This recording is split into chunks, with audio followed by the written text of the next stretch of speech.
Hey everyone, sorry it's been a while. I'm going to pick up right where I left off in episode 7. After we stayed the night at Pangong Lake, we made our way to the village of Turtuk.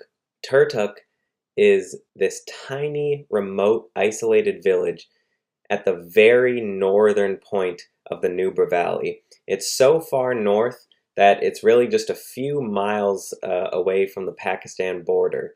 So we rode all day, and it was an incredible ride. Here you have it, another motorcycle montage video to show you our road to Turtuk.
So when we rode into Turtuk, we were completely taken aback because it was not really like the rest of the ride, the rest of the valley that we had been in. It was very lush, bright green fields of wheat and barley, just a beautiful location at the base of the mountains. We stayed a few days in Turtuk. We hiked up to a small little cliff area, and you could see the mountains of Pakistan just in the distance, just a little bit further up the valley. It was one of the most beautiful places in our entire trip in India.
So after our stay in Turtuk, after our exploration of the Nubra Valley, it was time to make our way back to Leh.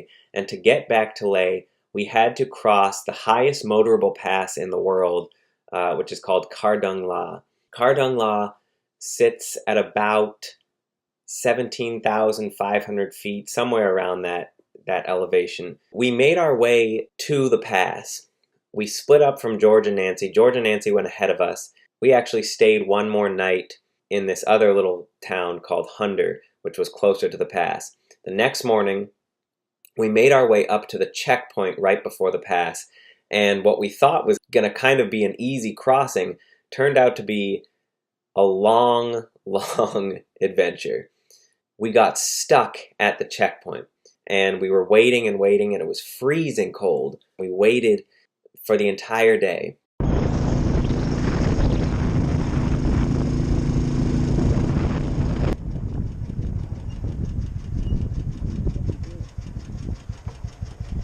What are we stopping for? Why?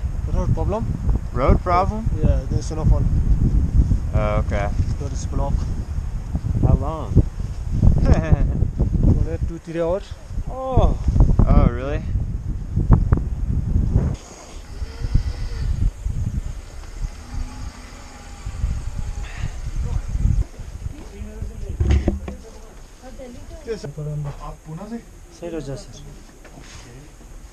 Are you working? So we have to wait here for 3 hours because they're clearing snow off the pass. It's cold.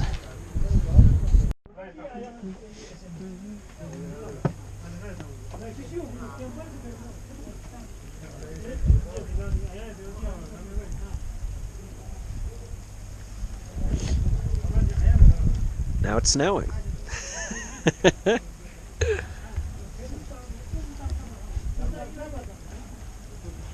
This might be our new home for a while.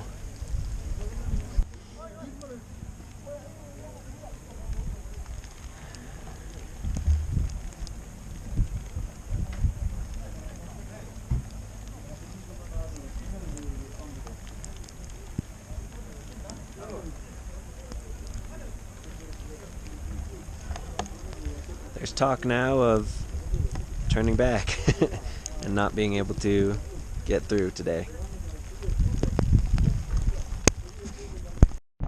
There's the motorcycle.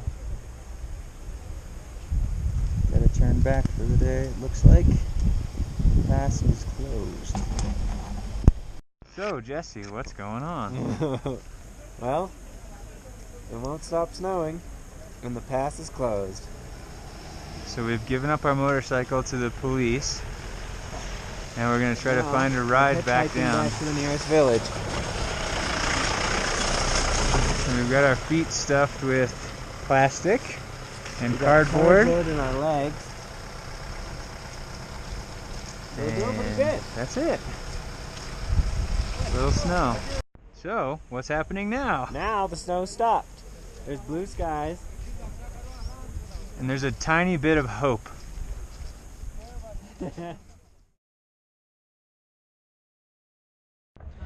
Back on the pass, this is the morning after we had to stay in this little town, Khardung.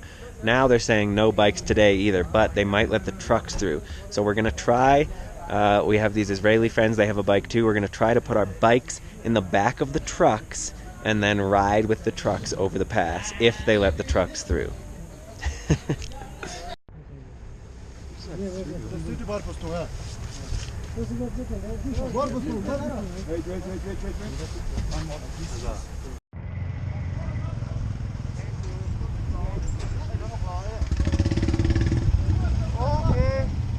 We started a trend.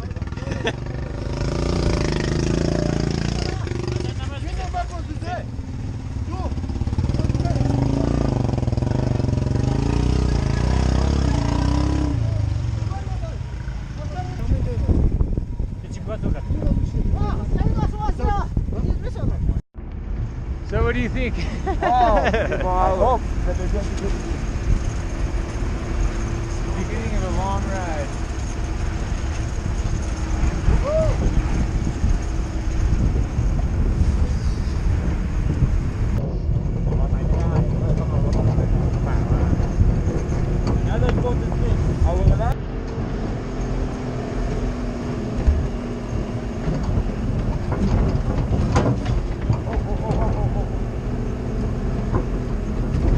So again, we thought this was going to be the end of the journey, but unfortunately it was not that simple. As we made our way up to the pass, we could see the top of the pass in the distance. Everything's covered in snow. But now we're stopped in a line of traffic, and the line of traffic goes all the way up to the pass, and we're waiting hour after hour in the same spot on this mountain road. The line of traffic is not budging.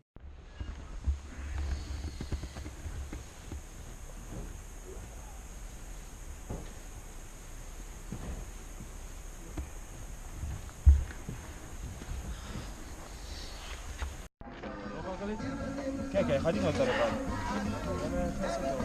כאילו נכנסים איזה 70,000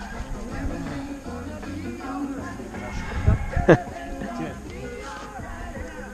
אבל הדירה כאילו שלי כל מיני, דודה שלך, כי דודה של הדירה שלך. ואז זה לא עליי, הדירה עליו, השנייה. יש לי דירה אחת של עליי, שאנחנו נמכור אותה לדעתי שנחזור. The bikes are in the back of the truck. I'm lucky enough to be in the cab. And we thought we were all good, and now snowstorm on the pass. So I don't really know what's happening. I guess we're just gonna have to drive through it because we can't go back. So some people are loading up into this one because our truck doesn't have a top. I'm just gonna try to sit right here.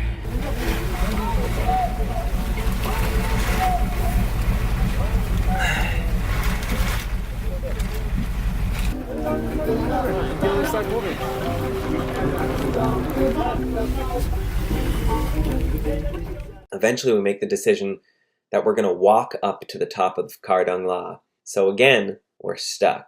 And we're stuck at the very top of Khardung La, the highest motorable pass in the world. Hour after hour after hour goes by. The small little shop that we were waiting inside of eventually closed. We had been waiting for so long that most of the people left and the sun started to set. And it was getting even colder. We made the decision that we were going to hitchhike down to Leh and we would meet our truck driver there eventually whenever he ended up getting down there. So one by one, we started getting rides. I found a car with a couple other guys. I crammed into the trunk with all their stuff, all their blankets, and I had my knees up to my chest for the entire ride down to Leh. But I didn't care. I didn't care how uncomfortable it was because it was warm in the car, and I was just so thankful to get off of the top of that pass.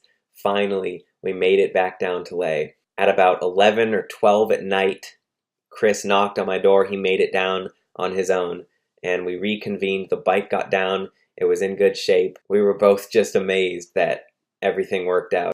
So thank you guys so much for watching again. I hope you're enjoying this story. Please comment, like, subscribe. Check out my Instagram if you like. Thanks for watching.